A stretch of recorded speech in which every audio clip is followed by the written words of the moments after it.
अस्सलाम वालेकुम सत श्री अकाल प्रणाम जी। एक पिंड पंजाब ਦਾ ਚੈਨਲ ਦੀ ਟੀਮ ਅੱਜ ਬਾਬਾ ਫਕੀਰੀਆ ਦੇ ਕੋਲ ਪਹੁੰਚੀ ਹੈ ਜੀ। ਬਾਬਾ ਫਕੀਰੀਆ ਲਈ ਇੱਕ ਬਹੁਤ ਬੜੀ ਖੁਸ਼ਖਬਰੀ ਕਿ ਇਹਨਾਂ ਦਾ ਆਉਣ ਵਾਲੇ ਵਕਤ ਦੇ ਵਿੱਚ ਥੋੜ੍ਹੇ ਦਿਨਾਂ ਦੇ ਵਿੱਚ ਵੀਜ਼ਾ ਲੱਗ ਜਾਣਾ ਜੀ USA ਦਾ।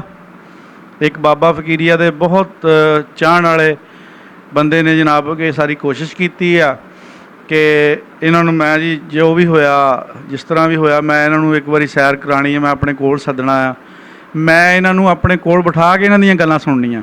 ਉਹਨਾਂ ਦਾ ਕਹਿਣ ਸੀ ਜੀ ਜੋ ਗੱਲਾਂ ਬਾਤਾਂ ਇਹਨਾਂ ਨੇ ਤੁਹਾਨੂੰ YouTube 'ਤੇ ਰਿਕਾਰਡ ਕਰਾਈਆਂ ਸਾਰੀਆਂ ਗੱਲਾਂ ਬਾਤਾਂ ਮੈਂ ਇੱਥੇ ਬੰਦੇ ਸੱਦ ਕੇ ਆਪਣੇ ਜਿੰਨੇ ਵੀ ਪੰਜਾਬੀ ਕਮਿਊਨਿਟੀ ਆ ਉਹਨਾਂ ਦੇ ਸਾਹਮਣੇ ਇਹ ਗੱਲਾਂ ਬਾਤਾਂ ਲਾਈਵ ਬਾਬਾ ਜੀ ਹੁਣਾਂ ਕੋਲੋਂ ਸੁਣਨੀਆਂ ਆ। ਔਰ ਅੱਲਾਹ ਪਾਕ ਸਿਹਤ ਤੰਦਰੁਸਤੀ ਰੱਖੇ, 1 ਮਹੀਨੇ ਦੇ ਵਿੱਚ ਜੀ ਇਹਨਾਂ ਦਾ ਵੀਜ਼ਾ ਇਨਸ਼ਾਅੱਲਾ ਲੱਗ ਜਾਣਾ ਆ। ਇੰਡੀਆ ਵਾਲੇ ਦੋਸਤਾਂ ਨੇ ਵੀ ਬੜੀ ਕੋਸ਼ਿਸ਼ ਕੀਤੀ ਸੀਗੀ ਜਿਹੜੀ ਇਹਨਾਂ ਦਾ ਪਿੰਡ ਦਿਖਾਉਣ ਦੀ।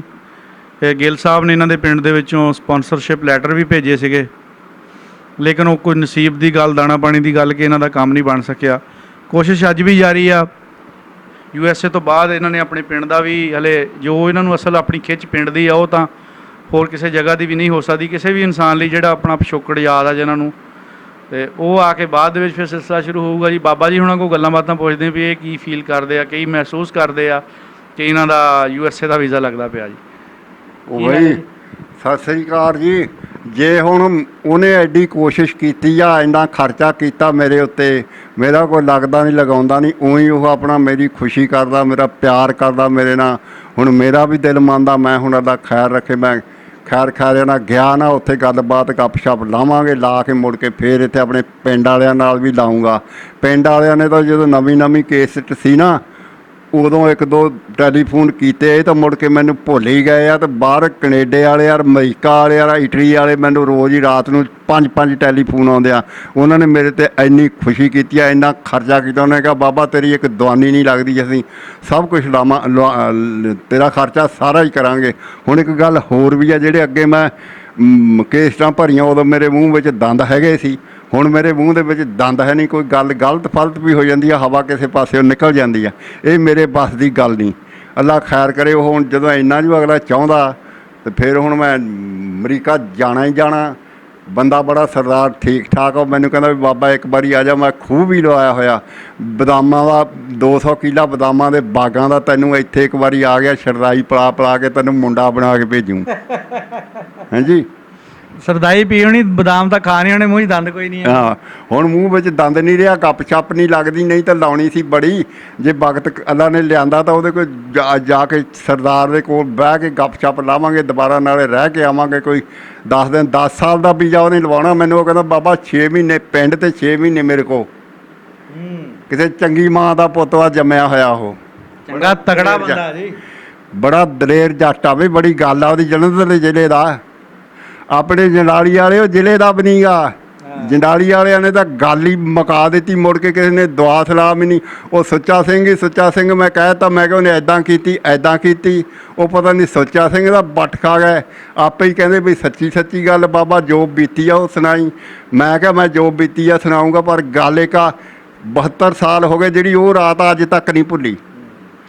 ਉਹ ਤਾਂ ਭੁੱਲ ਹੀ ਨਹੀਂ ਸਕਦੀ ਬਾਬਾ ਜੀ ਕਿਸੇ ਨੂੰ। ਉਹ ਜਿਹੜੀ ਰਾਤ ਅੱਜ ਤੱਕ ਨਹੀਂ ਭੁੱਲੀ। ਅਸੀਂ ਫੇਰ ਵੀ ਸੱਜਣਾ ਤੁਹਾਡੇ ਨਾਲ ਪਿਆਰ ਕਰਦੇ ਹਾਂ, ਤੁਸੀਂ ਸਾਡੇ ਦੇਸੀ ਪਤਨੀ ਬੰਦੇ ਆ, ਤੁਸੀਂ ਸਾਨੂੰ ਭੁੱਲ ਹੀ ਗਏ। ਅਸੀਂ ਨਹੀਂ ਭੁੱਲਦੇ, ਜਿੰਨਾ ਚਿਰ ਜ਼ਿੰਦਗੀ ਰਹੀ ਤਾਂ ਮੈਂ ਤਾਂ ਗੱਪ-ਸ਼ੱਪ ਲਾਉਂਦੇ ਹੀ ਰਹਿਣਾ ਤੁਹਾਡੇ ਨਾਲ। ਇਹ ਤਾਂ ਬਿਲਕੁਲ ਗੱਲ ਠੀਕ ਆ ਬਾਬਾ ਜੀ। ਆਪਣਾ ਜਿਹੜਾ ਪਿਛੋਕੜ ਜਿੱਥੇ ਜੰਮਣ ਪੋਂ ਤੁਸੀਂ ਤਾਂ ਖੈਰ ਕੋਈ 5-6-7 ਸਾਲ ਗੁਜ਼ਾਰੇ ਵੀ, ਉਹ ਕਿੱਥੇ ਭੁੱਲਦੀ ਆ, ਕਦੇ ਵੀ ਨਹੀਂ ਭੁੱਲਦੀ। ਸਾਲ ਦਾ ਸੀ ਮੈਂ ਜਦੋਂ ਆਇਆ, 10 ਸਾਲ ਦਾ। ਮੈਂ ਨੇੜੇ ਤੇੜੇ ਆਲੇ ਦੁਆਲੇ ਦੇ ਆਪਣੇ ਪਿੰਡ ਸਾਹਾਬਾਣਾ, ਮੇਲੋਂ, ਮਾਨਗੜ੍ਹ, ਕੁਹਾੜਾ, ਹੰਮੜਾਂ, ਇਹ ਜਿਹੜੇ ਸਾਰੇ ਪਿੰਡ ਐ ਮੈਂ ਸਾਰੇ ਪੈਦਲ ਫਿਰੇ ਹੋਏ ਆ। ਹਾਂਜੀ ਬਾਬਾ ਜਿਹੜੀਆਂ ਕਾਲਾਂ ਆਉਂਦੀਆਂ ਤੁਹਾਨੂੰ ਰਾਤ ਨੂੰ ਸਰਦਾਰ ਸਿੱਖ ਕਰਦੇ ਆ, ਕੀ ਗੱਲਾਂ ਬਾਤਾਂ ਕਰਦੇ ਹੁੰਦੇ? ਉਹ ਇਹੀ ਗੱਪ-ਸ਼ੱਪ ਹੀ ਲਾਉਂਦੇ ਆ। ਬਾਬਾ ਤੇਰੀ ਕੇਸਟ ਅਸੀਂ ਬੜੀ ਸੁਣੀਆਂ ਸੀ, ਬੜੀ ਸਾਡੀ ਰੂਹ ਤਾਈ ਹੋਈ ਆ। ਮੈਂ ਕਿਹਾ ਯਾਰ ਮੈਂ ਵੀ ਬੜਾ ਫਿਰ ਖੁਸ਼ ਹੋ ਗਿਆ। ਮੈਂ ਕਿਹਾ ਵੀ ਚਲੋ ਮੇਰੀ ਗੱਲ 'ਤੇ ਤੁਸੀਂ ਇੰਨੇ ਖੁਸ਼ ਹੋਏ ਆ ਕੁਛ। ਮੈਂ ਕਿਹਾ ਮੇਰਾ ਦਿਲ ਕਰਦਾ ਸੀ, ਮੈਂ ਕਿਹਾ ਵੀ ਸਰਦਾਰ ਜੀ ਤੁਹਾਨੂੰ ਮਿਲੀਏ। ਉਹ ਇੱਥੇ ਪਿੰਡ ਤਾਂ ਮਿਲ ਹੀ ਨਹੀਂ ਸਕੇ, ਉਹ ਲੈਟਰ ਉੱਦਾਂ ਹੀ ਪਿਆ। ਉਹ ਇੱਥੇ ਵਾਲੇ ਉਹਨਾਂ ਨੇ ਕਬੂਲ ਹੀ ਨਹੀਂ ਕੀਤੇ। ਹੁਣ ਉੱਥੇ ਵਾਲੇ ਨੇ ਭੇਜੇ ਹੋਇਆ, ਉਹਨੇ ਭੇਜਿਆ ਲੈਟਰ, ਕਾਗਜ਼ ਚੰਗੇ। ਉਹਨਾਂ ਦਾ ਮੈਨੂੰ ਤਾਂ ਨਾਮ ਨਹੀਂ ਆਉਂਦਾ ਕਿਹੜੇ ਭੇਜਿਆ, ਵੈਸੇ ਕਾਗਜ਼ ਉਹਨੇ ਚੰਗੇ ਭੇਜਿਆ। ਮੈਂ ਇਹਦਾ ਵੀ ਵੀਜ਼ਾ ਲੱਗ ਜਾਊਗਾ ਇਸ ਮਹੀਨੇ ਦੇ ਵਿੱਚ, ਹੋ ਸਕਦਾ ਮੈਂ ਇੱਥਾਂ ਹੀ ਉੱਥੇ ਚਲੇ ਜਾਵਾਂ। ਥੋੜੇ ਹੀ ਬੰਦੇ ਨਿਕਲੇ ਜਿਹੜੇ ਆਪਣੀਆਂ ਗੱਲਾਂ ਦੇ ਪੂਰੇ ਨਿਕਲੇ, ਬਾਕੀ ਤਾਂ ਤੁਹਾਡੇ ਕਹਿਣ ਤਰ੍ਹਾਂ ਫੋਕੇ ਉਹ ਫੋਕੇ ਫੈਲਾਂ ਵਾਲੇ ਉਹ ਬਈ ਗੱਲ ਹੈਗੀ ਆ ਇਹ ਵੀ ਗਿਲਾ ਵੀ ਨਾ ਕਰਿਓ ਇਸ ਗੱਲ ਦਾ। ਉਹ ਸਰਦਾਰ ਨੇ ਖਰਚਾ ਵੀ ਭੇਜਿਆ ਮੈਨੂੰ, ਲੱਖ ਰੁਪਈਆ ਸਰਦਾਰ ਨੇ ਭੇਜਿਆ ਮੈਨੂੰ। ਉਹਨੇ ਕਿਹਾ ਬਾਬਾ ਖਰਚ ਪਰਚ ਕੇ ਲਾ ਕੇ ਆ ਜਾ, ਟਿਕਟ ਇੱਧਰੋਂ ਮੈਂ ਭੇਜਣੀ ਆ, ਟਿਕਟ ਮੈਂ ਭੇਜਣੀ ਆ। ਲੱਖ ਜਿਹੜਾ ਲੱਗੇ ਹੋਰ ਵੀ, ਤੇ ਹੋਰ ਜਿਹੜਾ ਖਰਚਾ ਫੁਰਚਾ ਹੋਊਗਾ ਤੇਰਾ ਇੱਕ ਆਨਾ ਨਹੀਂ ਲੱਗਦਾ, ਤੂੰ ਚੜ੍ਹ ਕੇ ਆ ਕੇ ਬਹਿ ਜਾ ਗੱਡੀ, ਤੇਰੇ ਮੈਂ ਮੋਹਰੇ ਲੈ ਕੇ ਆਊਂਗਾ, ਤੈਨੂੰ ਪਤਾ ਲੱਗ ਜੂ ਬਈ ਕੋਈ ਸਰਦਾਰ ਹੈਗਾ। ਮੈਂ ਕਿਹਾ ਬੱਲੇ ਸਰਦਾਰਾ, ਚੰਗੀ ਮਾਂ ਦੇ ਪੁੱਤ ਜੰਮਿਆ, ਗੱਲ ਆ ਬੜੀ। ਹੁਣ ਦਿਹਾੜੇ ਹੀ ਆ ਰਹਿੰਦੇ, ਉਹਦੇ ਨਾਲ ਮੇਲਾ ਹੋ ਜਾਣਾ, ਫਿਰ ਉੱਥੇ ਗੱਲ ਹੋਊ, ਉੱਥੇ ਭਰ ਕੇ ਭੇਜੂੰਗਾ, ਫਿਰ ਤੁਹਾਡੇ ਕੰਨ ਖੁੱਲਣਗੇ। ਉਹ ਜੱਸੀ ਭਾਈ ਕਹਿੰਦੇ ਸੀਗੇ, ਮੈਂ ਜਦੋਂ ਬਾਬਾ ਮੇਰੇ ਕੋਲ ਆ, ਮੈਂ ਵਿਆਹ ਵਾਲੀ ਗੱਲ ਪੁੱਛਣੀ ਆ। ਉਹ ਕਰ ਲਾਂਗੇ ਫਿਰ ਵਿਆਹ ਵਾਲੀ ਵੀ, ਜੱਸੀ ਨਾ ਫਿਰ ਜਿਹੜੀ ਹੋਊਗੀ ਦੇਖੀ ਜਾਓ, ਵਿਆਹ ਵਾਲੀ ਕਿਹੜੀ ਹੈ ਗੱਲ। ਉਹ ਨਹੀਂ ਕੋਈ ਨਹੀਂ, ਐਵੇਂ ਗੱਲ ਆ, ਕੁਛ ਵੀ ਨਹੀਂ, ਐਵੇਂ ਮਖੌਲ ਕਰਦੇ ਮੁੰਡੇ। ਗੱਲ ਤਾਂ ਕੋਈ ਵੀ ਨਹੀਂ ਹੈਗੀ, ਪਰ ਇੱਕ ਗੱਲ ਦਾ ਨਾ ਸਵਾਲ ਪੈਦਾ ਹੋ ਗਿਆ ਵੀ ਗੱਲ ਪਤਾ ਨਹੀਂ ਕਿਹੜੀ ਹੋ ਸਕਦੀ ਹੈ। ਇੱਥੇ ਕਈਆਂ ਦੇ ਵਿਆਹ ਹੋ ਗਏ, ਕਈਆਂ ਦੇ ਰਹਿ ਗਏ ਵੀ। ਪਰ ਸਾਡੇ ਜ਼ਮਾਨੇ ਦੇ ਵਿੱਚ ਹੁੰਦੇ ਸੀ ਬੰਦੇ, ਉਹ ਜੇਠ ਭਰਜਾਈ ਸੀਗੇ, ਜੋ ਆਪਣੀ ਬਰਾਦਰੀ ਤੁਹਾਡੀ ਦੇ, ਉਹ ਭਰਜਾਈ ਨਾ ਜੇਠ ਨੂੰ ਆਪਣੇ ਨੂੰ ਕਵੇ ਵੀ ਕੁਛ ਚੰਗਾ ਨਹੀਂ ਸੀ ਸਮਝਦੀ। ਹਾਂ, ਉਹ ਵਿਚਾਰਾ ਮੇਰੇ ਵਾਂਗੂ ਸੋਟੇ ਨਾਲ ਤੁਰਦਾ ਸੀ, ਮਾੜਾ ਸੀ। ਹਾਂ, ਉਹਨੇ ਕਹਿਣਾ ਸਰਦਾਰ ਦੇ ਵਿਚਾਰਾ ਆ ਗਿਆ ਸਰਦਾਰ, ਉਹ ਪਹਿਲਾਂ ਤਾਂ ਜਰਦਾ ਜੁੜਦਾ ਰਿਹਾ। ਉਹਨੇ ਕਿਹਾ ਬਈ ਠੀਕ ਆ, ਗੁਜ਼ਰ ਗੁਜ਼ਾਰਾ ਕਰਦੇ, ਅਖੀਰੀ ਉਹਦੇ ਨਾਂ ਹੀ ਚਲਿਆ ਗਿਆ। ਉਹ ਕਹਿੰਦਾ ਫਲਾਨੀਆਂ ਸੰਤ ਕੁਰੇ ਤੇਰੇ ਵਰਗੀਆਂ ਸਾਲੀਏ ਤੀਹੀ ਮੰਡੀਆਂ 'ਚ ਵਿਕਦੀਆਂ ਫਿਰਦੀਆਂ, ਤੂੰ ਮੇਰੇ ਨਾਲ ਗੱਲਾਂ ਕਰਦੀਆਂ। ਹਾਂਜੀ, ਉਸ ਜ਼ਮਾਨੇ ਦੀਆਂ ਗੱਲਾਂ ਇੱਦਾਂ ਦੀਆਂ ਸੀ ਸਾਡੇ ਜ਼ਮਾਨੇ ਵਿੱਚ। ਹੁਣ ਤਾਂ ਭਾਈ ਆ ਨਾ ਦਿਓਰ ਭਰਜਾਈ ਦੀ ਗੱਲ ਰਹੀ, ਪਹਿਲਾਂ ਤਾਂ ਹੁੰਦੀ ਦਿਓਰ ਭਰਜਾਈ ਦੀ ਗੱਲ, ਜੇਠ ਭਰਜਾਈ ਦੀ ਗੱਲ ਆ। ਜਿਹੜੇ ਮੋੜਵੇਂ ਟੱਪਿਆਂ ਵਾਲੇ ਸਦੀਕ ਹੋਣੀ ਜਿਸ ਵੇਲੇ ਜਵਾਨ ਗਾਉਂਦੇ ਹੁੰਦੇ ਸੀ, ਮੈਂ ਸਦੀਕ ਜਿਹੜਾ ਤੁਹਾਡੇ ਵਾਲਾ ਗਾਉਣੇ ਵਾਲਾ ਸਦੀਕ ਜੱਟ ਆ, ਉਹਦੀ ਉਮਰ ਦੇ ਕਰੀਬ ਹੀ ਆ ਮੈਂ, ਮੇਰੀ 82 ਸਾਲ ਦੀ ਉਮਰ ਆ। ਸਦੀਕ ਜੱਟ ਨਹੀਂ ਹੈਗਾ, ਉਹ ਮਰਾਸੀ ਆ। ਜੱਟ ਮੁਸਲਮਾਨ ਆ, ਮੈਨੂੰ ਪਤਾ। ਮਰਾਸੀ ਆ, ਹੁਣ ਐਮਐਨਏ ਬਣਿਆ, ਹੁਣ ਐਮਐਨਏ ਐਮਪੀ ਬਣਿਆ। ਜੋ ਐਮਪੀ ਜਾਂ ਐਮਐਨਏ ਉਹਦੇ ਪਿੰਡ ਦਾ ਬੰਦਾ ਵੀ ਆਇਆ ਸੀ ਨਾ ਮੇਰੇ ਕੋਲ ਇੱਥੇ, 2 ਜਣੇ ਆਏ ਸੀ ਪਿੰਡ ਦੇ। ਅੱਛਾ, ਉਹਨੇ ਉੱਥੇ ਬੰਦਾ ਹੈਗਾ, ਉਹਨੇ ਭੇਜਿਆ ਬਈ ਤੂੰ ਜਾ। ਉਹਨੇ ਵੀ ਕੋਸ਼ਿਸ਼ ਕੀਤੀ ਆ, ਮੈਨੂੰ ਕਹਿੰਦੇ ਕਾਗਜ਼ ਲਿਆ, ਕਾਗਜ਼ ਮੇਰੇ ਉਹ ਵੀ ਲੈ ਗਿਆ ਹੋਇਆ। ਉਹਨੂੰ ਵੀ ਜਿਹੜੀ 4 ਵਾਰ ਕੇ ਪਾਸ ਦੇ ਹੁੰਦੇ, ਇਹ ਵੀ ਉਹਨੂੰ ਵੀ ਦੇ ਦਿੱਤੇ, ਸਾਰਿਆਂ ਨੂੰ ਮੈਂ ਦੇ ਦੂ। ਤੇ ਮੈਂ ਕਿਹਾ ਦੇਖੀਏ ਦਾਣਾ ਪਾਣੀ ਕਿਹਦਾ ਹੁੰਦਾ, ਜਾਣੀ ਪੂਰਾ ਦੇਖੀਏ ਕਿਹੜਾ ਕਰਦਾ। ਹੁਣ ਮੈਂ ਵੀ ਇਸ ਗੱਲ 'ਤੇ ਪੱਕਾ ਹੋਇਆ, ਮੈਂ ਕਿਹਾ ਵੀ ਅੱਲਾ ਨੇ ਮਿਹਰਬਾਨੀ ਕੀਤੀ ਤਾਂ ਜਾਣਾ ਹੀ ਜਾਣਾ, ਸਰਦਾਰਾਂ ਨੂੰ ਇੱਕ ਵਾਰੀ ਮਿਲਣਾ ਹੀ ਮਿਲਣਾ, ਇਹਨਾਂ ਨਾਲ ਗੱਲ ਕਰਨੀ ਕਰਨੀ।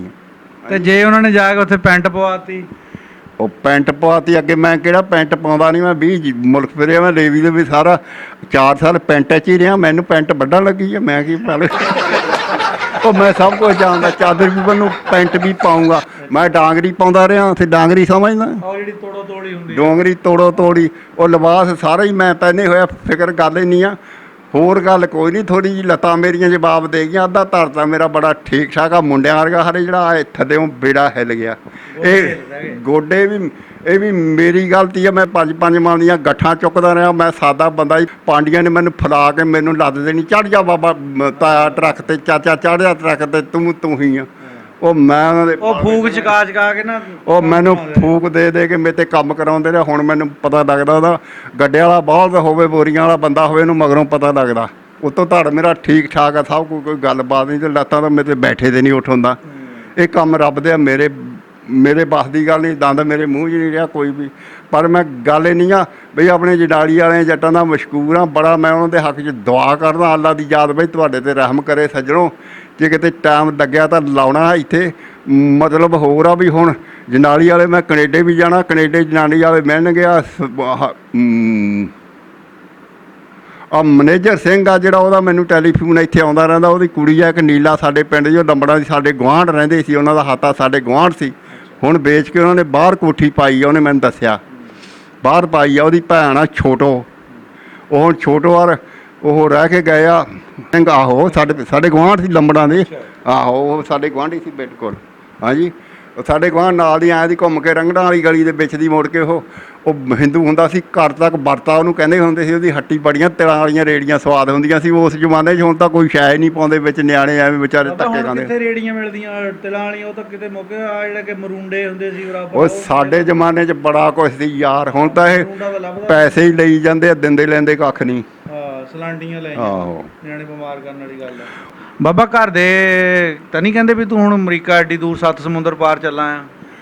ਉਹ ਯਾਰ ਪਹਿਲਾਂ ਤਾਂ ਆਖਰ 5-3 ਕਰਦੇ ਹੀ ਹੁੰਦੇ, ਅਖੀਰ ਹੁਣ ਉਹਦੇ ਕਹਿਣ ਦੇ ਉੱਤੇ ਮਾੜੇ ਮੋਟੇ ਮੈਂ ਕਹਾ ਕੇ ਮੈਂ ਕਿਹਾ ਯਾਰ ਵਾਧੇ ਘਾਟੇ ਦੀ ਕਿਸੇ ਗੱਲ ਕੋਈ ਨਹੀਂ, ਜੇ ਮੈਂ ਕਿਹਾ ਕਿਸੇ ਕਿਸਮ ਦਾ ਹੋਇਆ ਤਾਂ ਮੈਂ ਮਹੀਨਾ ਖੰਡ ਰਹਿ ਕੇ ਆ ਜਾਣਾ।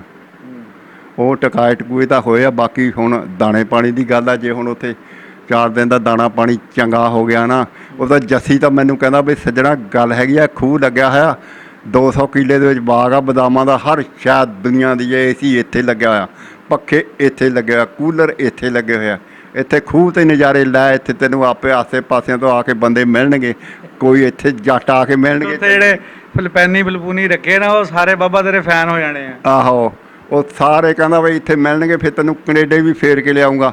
ਕੈਨੇਡੇ ਸਾਨੂੰ ਉਹ ਦੱਸਿਆ ਮੈਨੇਜਰ ਸਿੰਘ ਨੇ, ਉਹ ਕਹਿੰਦਾ ਵੀ ਸਾਡਾ 500-400 ਜੀ ਆ ਕੈਨੇਡੇ ਵਿੱਚ। ਕੈਨੇਡੇ ਵਿੱਚ ਜਾਣਾ, ਕੈਨੇਡੇ ਦੇ ਵਿੱਚੋਂ ਟੈਲੀਫੋਨ ਨੰਬਰ ਆ ਨਾ ਜਿਹੜੇ, ਮੈਂ ਆਪਣੇ ਪਿੰਡ ਵਾਲਿਆਂ ਨੂੰ ਕਹਿਣਾ ਵੀ ਇਸੇ ਨਾਸਰ ਸਾਹਿਬ ਨੂੰ ਟੈਲੀਫੋਨ ਨੰਬਰ ਕੈਨੇਡੇ ਵਾਲੇ ਜਿਹੜੇ ਸਿੱਖ ਆ ਉਹਨਾਂ ਦੇ ਇਹਨੂੰ ਦਿਓ, ਮੈਂ ਉਹ ਆਪਣੇ ਲਿਸਟ ਉੱਤੇ ਲਿਖ ਕੇ ਲੈ ਕੇ ਜਾਣੇ। ਉੱਥੋਂ ਫਿਰ ਮੈਂ ਅਮਰੀਕਾ ਤੋਂ ਜਾ ਕੇ ਉਹਨਾਂ ਨੂੰ ਟੈਲੀਫੋਨ ਕਰੂੰਗਾ, ਉਹ ਮੇਰੇ ਨਾਲ ਰਾਬਤਾ ਕਰਨਗੇ, ਮੈਂ ਫਿਰ ਉਹਨਾਂ ਨਾਲ ਮਿਲੂੰਗਾ, ਉਹ ਵੀ ਮੇਰੇ ਕੋਲ ਆਉਣਗੇ, ਮੈਂ ਖੁਦ ਵੀ ਉਹਨਾਂ ਨਾਲ ਜਾ ਕੇ ਗੱਪਸ਼ਪ ਲਾਊਂਗਾ। ਹਾਂ ਬਾਬਾ ਜੀ ਤੁਹਾਨੂੰ ਤਾਂ ਬਹੁਤ ਲੋਕ ਉੱਥੇ ਚਾਹੁੰਦੇ ਆ। ਉਹ ਜੇ ਚਾਹੁੰਦੇ ਆ ਤਾਂ ਅਸੀਂ ਵੀ ਤਾਂ ਚਾਹੁੰਦੇ ਕਰਕੇ ਜਾਣਾ, ਸਾਡੀ ਉਮਰ ਕੋਈ ਜਾਣੇ ਵਾਲੀ ਆ। ਮੈਂ ਤਾਂ ਇੱਥੋਂ ਇੱਕ ਮੁਰੱਬਾ ਨਹੀਂ ਤੁਰ ਸਕਦਾ, ਹੁਣ ਮੀਂਹ ਪੈਂਦੇ ਬਈ ਤੇਰੇ ਸਾਹਮਣੇ ਧੱਕੇ ਖਾਂਦਾ ਆਇਆ, ਮੁਰੱਬਾ ਮੇਰਾ ਪਿੰਡ ਆ, ਇੱਥੋਂ ਘਰ ਆ। ਬਿਲਕੁਲ ਜੀ, ਹੁਣ ਬਾਰਿਸ਼ ਹੋ ਰਹੀ ਸੀ, ਬਾਰਿਸ਼ ਵਿੱਚ ਮਤਲਬ ਤਿਲਕਣਬਾਜ਼ੀ ਵੀ ਹੁੰਦੀ ਆ, ਲੇਕਿਨ ਫਿਰ ਵੀ ਬਾਬਾ ਜੀ ਸਾਡੇ ਤੱਕ ਪਹੁੰਚੇ ਆ। ਬਾਬਾ ਜਦੋਂ ਆਪਾਂ ਨਨਕਾਣਾ ਸਾਹਿਬ ਗਏ ਸੀਗੇ, ਤੁਹਾਨੂੰ ਕਿੱਦਾਂ ਲੋਕ ਉੱਥੇ ਸਰਦਾਰ ਆਪਣੀਆਂ ਭੈਣਾਂ ਮਾਵਾਂ ਸਾਰੀਆਂ ਮਿਲਦੇ ਸੀਗੇ? ਸਰਦਾਰ ਮਿਲੇ ਮੈਨੂੰ ਯਾਰ, ਉੱਥੇ ਦੇਖੋ ਉਹ ਕੁੜੀ ਨੇ ਮੈਨੂੰ ਨਾਂ ਦੱਸਿਆ ਸੀ, ਮੈਨੂੰ ਭੁੱਲ ਗਿਆ। ਮੈਂ ਉਹਨੂੰ ਪਿਆਰ ਵੀ ਕੁੜੀਆਂ ਨੂੰ ਬੜਾ ਦਿੱਤਾ। ਉਹ ਸਾਡੇ ਪਿੰਡ ਦੀ ਕੁੜੀ ਆ, ਜੰਡਾਲੀ ਦੀ, ਘੁਆੜੇ ਵਿਆਹੀ ਹੋਈ ਆ। ਉਹਨੇ ਮੈਨੂੰ ਉੱਥੇ ਦੱਸਦੀ ਸੀ ਨਾ, ਤੂੰ ਵੀ ਕੋਲ ਖੜਾ ਸੀ। ਉਹ ਕਹਿਣ ਲੱਗੀ ਵੀ ਬਾਬਾ ਮੈਂ ਜੰਡਾਲੀ ਦੀ ਆ, ਅਤੇ ਕੀ ਉਹਨੇ ਦੱਸਿਆ ਸੀ, ਇੰਦਰ ਸਿੰਘ ਦੀ ਪੋਤੀਆਂ ਪੜੋਤੀਆਂ ਇੱਦਾਂ ਦਾ ਨਾਂ ਉਹਨੇ ਦੱਸਿਆ, ਅਤੇ ਘੁਆੜੇ ਮੈਂ ਵਿਆਹੀ ਹੋਈਆਂ ਬਾਬਾ, ਜੇ ਕਿਤੇ ਆਇਆ ਨਾ ਫਿਰ ਤੂੰ ਆਈ। ਮੈਂ ਕਿਹਾ ਵੀ ਕੁੜੀਏ ਜੇ ਮੈਂ ਇੱਥੇ ਆਇਆ ਪਿੰਡ ਦਾ ਫਿਰ ਮੈਂ ਜ਼ਰੂਰ ਆਊਂਗਾ। ਇੱਕ ਫੇਰ ਹੋਰ ਸੀਗਾ ਸਿੱਖ ਕਿਤੇ ਇੱਧਰ ਦਾ ਨੇੜੇ ਦਾ ਹੀ, ਮੈਨੂੰ ਕਹਿੰਦਾ ਜੀ ਗੱਡੀ ਦਾ ਅੱਧੇ ਘੰਟੇ ਦਾ ਰਸਤਾ, ਉਹਦੇ ਕੋਲ ਮੈਂ ਦੁਆ ਸਲਾਮਾਂ ਭਰ ਕੇ ਭੇਜੀਆਂ ਬੜੀਆਂ, ਸਾਰੇ ਪਿੰਡ ਨੂੰ ਇੱਦਾਂ ਕਰਕੇ ਸਤਿ ਸ੍ਰੀ ਅਕਾਲ ਕਹਿ ਕੇ, ਬੱਚੀਆਂ ਨੂੰ ਪਿਆਰ, ਬੀਬੀਆਂ ਨੂੰ ਪਿਆਰ, ਸਾਰੀਆਂ ਬਾਜੀਆਂ ਬਾਜਿਆਂ ਨੂੰ, ਸਾਰਿਆਂ ਨੂੰ, ਭਰਾਵਾਂ ਨੂੰ, ਬੱਚਿਆਂ ਨੂੰ, ਸਾਰਿਆਂ ਨੂੰ ਸਤਿ ਸ੍ਰੀ ਅਕਾਲ ਕਿਹਾ। ਉਹਨਾਂ ਦੀ ਖੁਸ਼ੀ ਬੜੀ ਕੀਤੀ, ਪਤਾ ਨਹੀਂ ਉਹਨੇ ਜਾ ਕੇ ਦੱਸਿਆ, ਫਤਿਹ ਬੁਲਾਈ ਉਹਨਾਂ ਸਾਰਿਆਂ, ਫਤਿਹ ਬੁਲਾਈ। ਆਹੋ ਉਹ ਜਿਵੇਂ ਕੀ ਕਹਿੰਦਾ ਗੁਰੂ ਜੀ ਦਾ ਖਾਲਸਾ, ਵਾਹਿਗੁਰੂ ਜੀ ਕਾ ਖਾਲਸਾ, ਵਾਹਿਗੁਰੂ ਜੀ ਕੀ ਫਤਿਹ, ਵਾਹਿਗੁਰੂ ਜੀ ਕਾ ਖਾਲਸਾ, ਵਾਹਿਗੁਰੂ ਕੀ ਫਤਿਹ। ਉਹ ਯਾਰ ਹਵਾ ਨਿਕਲ ਜਾਂਦੀ ਆ ਮੂੰਹ ਚੋਂ, ਹੁਣ ਅੱਗੇ ਵਾਲੀ ਗੱਲ ਨਹੀਂ ਰਹੀ। ਬਾਬਾ ਜੀ ਉੱਥੇ ਤਾਂ ਤੁਹਾਨੂੰ ਲੋਕਾਂ ਨੇ ਸਾਰਿਆਂ ਨੇ ਬਾਈ ਨੇਮ ਬਾਈ ਫੇਸ ਪਛਾਣ ਲਿਆ ਸੀਗਾ। ਓਏ ਉੱਥੇ ਪਛਾਣ ਲਿਆ, ਇੱਥੇ ਕਈਏ ਥਾਂ ਉਹ ਬਾਬਾ ਫਕੀਰੀਆ ਫਿਰਦਾ, ਉਹ ਬਾਬਾ ਕਈਏ ਥਾਂ ਜਿੱਥੇ ਮੈਂ ਬਾਂਡੇ ਜਾਂਦਾ ਮੈਨੂੰ ਘੇਰ ਲੈਂਦੇ ਆ, ਬਾਬਾ ਕਿੱਥੇ ਦਾ, ਕੀ ਤੇਰਾ ਨਾਮ? ਮੈਂ ਕਿਹਾ ਫਕੀਰ ਮੁਹੰਮਦ ਦਾ। ਮੇਰਾ ਬਹੁਤ ਬੰਦੇ ਇੱਥੇ ਉਹ ਛੁਰੇ ਦੇ ਇਕੱਠ ਵਿੱਚ ਆਏ, ਇੱਥੇ ਮੈਨੂੰ 2-3 ਮਿਲੇ ਆ, ਉਹਨਾਂ ਨੇ ਮੈਨੂੰ ਪਛਾਣ ਲਿਆ। ਇੱਕ ਮੈਂ ਇੱਧਰ ਇੱਕ ਹੁਣ ਬਾਂਡੇ ਗਿਆ, ਉੱਥੇ ਗਿਆ, ਉਹ 2 ਜਣੇ ਖੜੇ, ਉਹਨਾਂ ਨੇ ਮੈਨੂੰ ਬਾਬਾ ਗੱਲ ਦੁਆ ਸਲਾਮ ਲਈ। ਉਹ ਮੇਰੇ ਉਰੇ ਨੂੰ ਹੋਈ, ਮੈਂ ਪਿੱਛੇ ਨੂੰ ਠਾਤਾ ਉਹਨੂੰ, ਮੈਂ ਕਿਹਾ ਪਿੱਛੇ ਖੜ ਕੇ ਗੱਲ ਕਰ। ਮੁੰਡਾ ਸੀ ਉਹ, ਮੈਂ ਤਾਂ ਬੁੜਾ ਸੀ ਬੰਦਾ, ਪਰ ਮੈਂ ਉਹਦੇ ਨਾਲ ਘੱਟ, ਮੈਂ ਹੁਣ ਵੀ ਉਹਦੇ ਨਾਲ ਘੱਟ ਨਹੀਂ ਸੀ। 30 ਸੇਰ ਦਾ ਮੁੰਡਾ ਸੀ ਸਾਰਾ। ਮੈਂ ਉਹਨੂੰ ਕਿਹਾ, ਮੈਂ ਕਿਹਾ ਗੱਲ ਸੁਣ, ਗੱਲ ਕੀ ਆ? ਮੈਂ ਕਿਹਾ ਤੂੰ ਉਹਨੇ ਜੱਫੀ ਪਾਉਣਾ ਨਾ।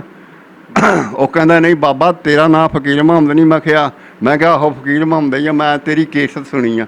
ਮੈਂ ਕਿਹਾ ਫਿਰ ਠੀਕ ਆ। ਮੈਂ ਕਿਹਾ ਮੇਰਾ ਗੁਨਾਹ ਨਹੀਂ, ਇਹ ਵੀ ਮੈਂ ਆਪਣੀ ਹਿਫਾਜ਼ਤ ਕਰਦਾ। ਮੈਂ ਕਿਹਾ ਤੇਰੇ ਵਰਗੇ ਮੈਂ ਬੁੱਢਾ ਬੰਦਾ ਜੱਫੀ ਪਾ ਦਿੰਦੇ, ਦੂਏ ਬੰਨੇ ਜੇਬ ਕੱਟ ਕੇ ਲੈ ਜਾਂਦੀ, ਬਟੂਆ ਕੱਢ ਕੇ ਵਿੱਚ, ਤੇ ਕੋਲ ਤਾਂ ਮੇਰੇ ਐਡਾ ਕੁਛ ਹੈ ਨਹੀਂ ਹੈ। ਮੈਂ ਕਿਹਾ ਮੈਂ ਆਪਣੀ ਹਿਫਾਜ਼ਤ, ਇਹ ਵੀ ਗੱਲ ਹੈਗੀ ਆ, ਤੁਹਾਡਾ ਡਰ ਵੀ ਆਪਣੀ ਜਗ੍ਹਾ ਠੀਕ ਸੀਗਾ। ਮੈਂ ਕਿਹਾ ਕਾਕਾ ਗਿਲਾ ਨਾ ਇਸ ਗੱਲ ਦਾ ਕਰੀ, ਮੈਂ ਆਪਣੀ ਹਿਫਾਜ਼ਤ ਕੀਤੀ ਆ। ਅੱਜ ਫਿਰ ਕਹਿੰਦਾ ਬਾਬਾ ਮੈਂ ਤੈਨੂੰ ਕੋਲ ਰੱਖਣਾ। ਉਹ ਮੈਂ ਕਿਹਾ ਤੂੰ ਮੈਨੂੰ ਕੋਲ ਤਾਂ ਰੱਖਣਾ, ਮੈਂ ਨਹੀਂ ਕਾਕਾ ਤੈਨੂੰ ਜਾਣਦਾ, ਤੂੰ ਨਹੀਂ ਮੈਨੂੰ ਜਾਣਦਾ। ਜੇ ਮੈਂ ਕਿਹਾ ਪੁੱਤ ਮੇਰੇ ਅਗਲੇ ਪਿਛਲੇ ਨੂੰ ਜਾਣਦਾ ਮੈਂ ਤਾਂ ਜਾਵੇਂ। ਮੈਂ ਕਿਹਾ ਉਹ ਤੇਰੇ ਵਰਗਾ ਮੇਰਾ ਰਾਤ ਨੂੰ ਗੁਰਦੇ ਕੱਢ ਕੇ ਸੂਏ 'ਚ ਸਿੱਟ ਦੇ, ਮੈਂ ਤੇਰਾ ਕੀ ਫੜ ਲੈਣਾ ਹੈ? ਆਹੋ ਮੈਂ ਕਿਹਾ ਉਹ ਬੜੇ ਮਹਿੰਗੇ ਵਿਕਦੇ। ਮੈਂ ਕਿਹਾ ਇੱਦਾਂ, ਮੈਂ ਕਿਹਾ ਰਾਤ ਨਹੀਂ ਮੈਂ ਕਿਸੇ ਦੇ ਰਹਿੰਦਾ। ਮੈਂ ਕਿਹਾ ਤੂੰ ਪਿੰਡ ਆਈ, ਮੇਰੇ ਕੋਲ ਰਹੀ ਦਿਹਾੜੀ, ਫਿਰ ਮੈਂ ਤੇਰੇ ਨਾਲ ਆਊਂਗਾ। ਫਿਰ ਵਾਕਫੀਅਤ ਹੋਊਗੀ, ਫਿਰ ਭਾਵੇਂ 10 ਦਿਨ ਰੱਖ ਲਈ। ਕੌਣ ਆ ਅੱਲਾ ਜਾਣੇ ਗੱਠ ਕਤਰਾ ਕੌਣ ਆ ਤੂੰ? ਹੁਣ ਮੈਨੂੰ ਚਲੋ ਪਛਾਣ ਲਿਆ, ਦੁਆ ਸਲਾਮ ਹੋ ਗਈ, ਇੰਨੀ ਕਾਫੀ ਆ। ਉਹ ਬਾਬਾ ਕਹਿੰਦਾ ਤੂੰ ਤਾਂ ਨਵੀਂ। ਤੇ ਮੈਂ ਕਿਹਾ ਜੇ ਨਵੀਂ ਨੇ ਸੁਣਾਈ, ਜੇ ਸਾਨੂੰ ਮੰਨੇ ਕਿਹੜਾ? ਹੈਂ ਮੈਂ ਕਿਹਾ ਮੈਂ ਆਪਣੀ ਜੇਬ ਦਾ ਬਚਾਅ ਕੀਤਾ, ਤੈਨੂੰ ਤਾਂ ਪਿੱਛਾ ਮੈਂ ਇਹਦਾ ਪਿੱਛੇ ਠਾਤਾ ਧੱਕਾ ਮਾਰ ਪਿੱਛੇ ਹੋ ਕੇ। ਮੈਂ ਬਾਬਾ ਜੀ ਇਦਾਂ ਹੁੰਦੀ ਵੀ ਐ ਐਵੇਂ ਉਹ ਜੱਫਾ ਪਾਉਣ ਨੂੰ ਫਿਰੇ ਮੈਨੂੰ, ਤਾਂ ਅਗਲੇ ਦੀ ਜੇਬ ਦਾ ਸਫਾਇਆ ਕਰ ਜਾਂਦੇ ਆ। ਆਹੋ ਲੇਕਿਨ ਖੈਰ ਉਹ ਤਾਂ ਮੁਹੱਬਤ ਦੇ ਨਾਲ ਤੁਹਾਡੇ ਨਾਲ ਤੁਹਾਨੂੰ ਜਾਣੂ ਸੀਗਾ ਤੁਹਾਡਾ, ਤਾਂ ਇਸੇ ਕਰਕੇ ਜੱਫੀ ਪਾਉਂਦਾ ਸੀ। ਪਰ ਤੁਸੀਂ ਚਲੋ ਆਪਣੇ ਥਾਂ ਵੀ ਠੀਕ ਸੀਗੇ। ਨਹੀਂ ਮੈਂ ਉਹਨੂੰ ਮਗਰੋਂ ਰਾਜੀ ਕਰਤਾ ਫੇ। ਅੱਛਾ, ਮੈਂ ਕਿਹਾ ਗਿਲਾ ਨਾ ਕਰੀ ਜਾਣ। ਮੈਂ ਕਿਹਾ ਜੇ ਆਉਣਾ ਹੋਇਆ ਤਾਂ ਮੇਰਾ ਫਲਾਨਾ ਪਿੰਡ ਆ, ਉੱਥੇ ਆ ਜੀ। ਮੈਂ ਕਿਹਾ ਮੈਨੂੰ ਆਹ ਨਾ ਮੇਰਾ ਜਦ ਮਾਰੀ ਜਿੱਥੇ ਮਾਰੀ ਪੁੱਛ ਸਾਡੇ ਨਾਲ ਜਿਹੜਾ ਬੰਦਾ ਵੀ ਜੀ ਚੈਨਲ ਨਾਲ ਰਿਲੇਟਡ ਗੱਲ ਕਰਦਾ ਆ, ਉਹ ਪਹਿਲੇ ਉਹਨਾਂ ਨੇ ਜ਼ਿਕਰ ਬਾਬਾ ਫਕੀਰੀਆ ਦਾ ਕਰਨਾ ਹੁੰਦਾ, ਉਸ ਤੋਂ ਬਾਅਦ ਜਾਣੀ ਅਗਲੀ ਗੱਲਬਾਤ ਫਿਰ ਸ਼ੁਰੂ ਕਰਨੀ ਹੁੰਦੀ ਹੈ। ਆਪਣਾ ਹਾਨ ਪ੍ਰਮਾਣ ਹਰ ਬੰਦੇ ਨੂੰ ਹੀ ਚੰਗਾ ਲੱਗਦਾ, ਪਰ ਗੱਲ ਇੰਨੀ ਅਸਲ ਨਾਲ ਕਿਸੇ ਦਾ ਨਸੀਬ ਕਿਸੇ ਨੂੰ ਨਹੀਂ ਲੱਗਦਾ। ਸਿਆਣਿਆਂ ਦਾ ਬੋਲ ਆ, ਸਾਡੇ ਜ਼ਮਾਨੇ ਦੀ ਗੱਲ ਆ। ਕਹਿੰਦੇ ਲੱਗਦੇ ਨਹੀਂ ਭਾਗ ਪਰਾਏ ਹੁੰਦੀਆਂ ਨਹੀਂ ਮਨਗਤੀਆਂ। ਭਾਗ ਪਰਾਏ ਨਹੀਂ ਲੱਗਦੇ। ਕਿਸੇ ਦਾ ਮਹੱਲ ਦੇਖ ਕੇ ਕੁੱਲੀ ਨਾ ਢਾਵੋ। ਅੱਲਾ ਦੇ ਮੂਹਰੇ ਦੁਆ ਕਰੋ, ਗੁਰੂ ਸਾਹਿਬ ਦੇ ਮੂਹਰੇ ਦੁਆ ਕਰਿਓ, ਅੱਲਾ ਦੀ ਯਾਦ ਨੇ ਤੁਹਾਡੇ 'ਤੇ ਆਪੇ ਹੀ ਰਹਿਮਤ ਕਰ ਦੇਣੀ। ਨਾ ਕਿਸੇ ਦੇ ਭਾਗ ਲੱਗਦੇ ਨਹੀਂ, ਭਾਗ ਪਰਾਏ ਹੁੰਦੀਆਂ ਨਹੀਂ ਮਨਗਤੀਆਂ। ਗੱਲ ਇਹ ਨਹੀਂ ਆ ਵੀ ਉਹ ਨਹੀਂ, ਇੱਕ ਜਨਾਨੀ ਸੀ ਯਾਰ, ਉਹ ਕਾਲੀ ਸੀ, ਕਸੋਬਲੀ ਸੀ, ਕਿਸੇ ਕੰਮ ਦੀ ਨਹੀਂ ਸੀ। ਉਹ ਜਵਾਨ ਹੋ ਗਈ ਸਾਨ। ਅੱਛਾ, ਉਹਦੇ ਵੱਲ ਨੂੰ ਤੱਕਿਆ ਦੇਖਿਆ ਹੀ ਨਹੀਂ ਕਿਸੇ ਨੇ। ਮੁੰਡਿਆਂ ਨੂੰ ਪਤਾ ਹੀ ਨਹੀਂ ਵੀ ਹੈਗੀ ਆ ਕਿ ਨਹੀਂ। ਉਹ ਆਪਣੇ ਜ਼ੋਰ ਵਿੱਚ ਹੀ ਅੰਨੀ ਹੋਈ ਸੜੀ। ਪਤਾ ਕੀ ਕਹਿੰਦੀ ਸੀ ਸਟੇਜ 'ਤੇ ਖੜ ਕੇ? ਕਹਿੰਦੀ ਸੁਣ ਲਓ ਲੋਕੋ, ਆਖੇ ਹਾਂ, ਆਖੇ ਸਾਡੇ 'ਤੇ ਜਵਾਨੀ ਜ਼ਿਆਦਾ ਹੀ, ਬੰਦਾ ਟਾਮਾ ਰਹਿ ਗਿਆ। ਉਹਨੂੰ ਆਪਣੀ ਜਵਾਨੀ ਦੇ ਮਾਂ ਸੀ। ਉਹਨੇ ਕਿਹਾ ਵੀ ਬੰਦੇ ਹੀ ਨਹੀਂ ਰਹੇ, ਕਿ ਉਹ ਕਸੋਬਲੀ ਸੀ, ਕਿਸੇ ਕੰਮ ਦੀ ਨਹੀਂ ਸੀ। ਉਹਦੇ ਨੂੰ ਕਿਸੇ ਮੁੰਡੇ ਨੇ ਦੇਖਿਆ ਹੀ ਨਹੀਂ। ਉਹਨੇ ਸੜੀ ਨੇ ਆਪਣਾ ਸਾੜ ਕੱਢਿਆ, ਕਹਿੰਦੀ ਸਾਡੇ 'ਤੇ ਜਵਾਨੀ ਜ਼ਿਆਦਾ ਹੀ, ਬੰਦਾ ਟਾਮਾ ਰਹਿ ਗਿਆ। ਅਸੀਂ ਕਿਹਾ ਵੀ 10 ਸਾਲ ਪਹਿਲਾਂ ਆ ਜਾਂਦੀ ਜਵਾਨੀ ਤੇਰੇ, ਤੇ ਫਿਰ ਤੈਨੂੰ ਕਿਹੜਾ ਫਰਕ ਪੈਂਦਾ। ਹਾਂਜੀ ਬਿਲਕੁਲ ਜੀ। ਇੱਥੇ ਚੜ੍ਹਦੇ ਸੂਰਜ ਨੂੰ ਸਲਾਮ ਕਰਨ ਵਾਲੇ ਲੋਕ ਆ। ਜਿਹੜਾ ਬੰਦਾ ਮੂੰਹ ਮੱਥੇ ਲੱਗਦਾ ਹੋਵੇ ਨਾ, ਤੇ ਉਹਦੀ ਜ਼ਿਆਦਾ ਕਰਦੇ। ਬਾਕੀ ਤਾਂ ਖੈਰ ਰੱਬ ਦੀ ਬਣਾਈ ਹੋਈ ਮਖਲੂਕ ਆ, ਕਿਸੇ ਨੂੰ ਮਾੜਾ ਨਹੀਂ ਕਹਿਣਾ ਚਾਹੀਦਾ। ਉਹ ਆਪਣੇ ਵਿੱਚ ਸੀ ਨਾ ਸਾਰੇ। ਕਿਸੇ ਨੇ ਕਿਹਾ ਸਾਧ ਮਲੰਗ, ਜਿਵੇਂ ਇੱਥੇ ਫਕੀਰ ਮਲੰਗ ਬਣੇ ਹੋਏ ਆ, ਉਹ ਤੁਰੇ ਫਿਰਦੇ ਆ ਇੱਥੇ ਮਲੰਗਣੀਆਂ। ਉਹ ਮਲੰਗ ਸਾਧ ਸੀ। ਸਾਧ ਕਹਿਣਾ ਉਹ ਗੱਲ ਸੁਣ, ਕਿਸੇ ਨੂੰ ਕਹਿੰਦਾ ਕਿ ਕੀ ਲੈਣਾ, ਸਾਧ ਨਹੀਂ ਬਣ ਕੇ 10 ਮੰਗਣਾ ਪਊ ਆਟਾ। ਸਾਧ ਨਹੀਂ ਨਾ ਬਣ। ਉਹ ਦੂਆ ਬਰਾਬਰ ਨੂੰ ਕਹਿੰਦਾ ਆਖੇ ਨਿੱਕੀ ਹੋ ਗਈ ਸਾਧ ਨਹੀਂ, ਗੁਰੂ ਰਸ ਲੈਣਗੇ ਗੁਰੂ ਦੇ ਚੇਲੇ। ਬਾਬਾ ਫਕੀਰੀਆ ਦੇ ਨਾਲ ਜੀ ਇੱਕ ਪ੍ਰੋਗਰਾਮ ਹੋਰ ਕਰਾਂਗੇ। ਜਿੱਦਣ ਇਹਨਾਂ ਦਾ ਵੀਜ਼ਾ ਲੱਗ ਕੇ ਆ ਗਿਆ, ਇਹਨਾਂ ਦੇ ਹੱਥਾਂ 'ਚ ਆ ਗਿਆ, ਫਿਰ ਇਹਨਾਂ ਨੂੰ ਏਅਰਪੋਰਟ 'ਤੇ ਛੱਡਣ ਜਾਵਾਂਗੇ, ਔਰ ਉਹਦੀ ਵੀਡੀਓ ਵੀ ਬਣਾ ਕੇ ਕੋਸ਼ਿਸ਼ ਕਰਾਂਗੇ ਅਪਲੋਡ ਕਰਨ ਦੀ, ਤਾਂ ਕਿ ਜਿਹੜੇ ਲੋਕ ਉੱਥੇ ਬੈਠੇ ਇਹਨਾਂ ਨੂੰ ਚਾਹਣ ਵਾਲੇ, ਮਿਲਣ ਵਾਲੇ, ਉਹ ਵੀ ਲੋਕ ਇਹਨਾਂ ਨੂੰ ਉੱਥੇ ਫਿਰ ਇਹਨਾਂ ਤੱਕ ਰਸਾਈ ਹਾਸਲ ਕਰ ਲੈਣਗੇ, ਇਹਨਾਂ ਤੱਕ ਪਹੁੰਚ ਕਰ ਲੈਣਗੇ ਜੀ। ਆਪਣੇ ਮੈਂ ਜੰਡਾਲੀ ਕੁਹਾੜੇ ਵਾਲੇ ਜਿੰਨੇ ਜੱਟ ਸਰਦਾਰ ਆ, ਜਿੰਨੇ ਵੀ ਆ ਮੇਰੇ ਵਾਸਤੇ ਉਹ ਸਾਹਿਬ ਆ, ਸਾਰਿਆਂ ਵਾਸਤੇ ਸਾਬ ਸਲਾਮ, ਸਤਿ ਸ੍ਰੀ ਅਕਾਲ।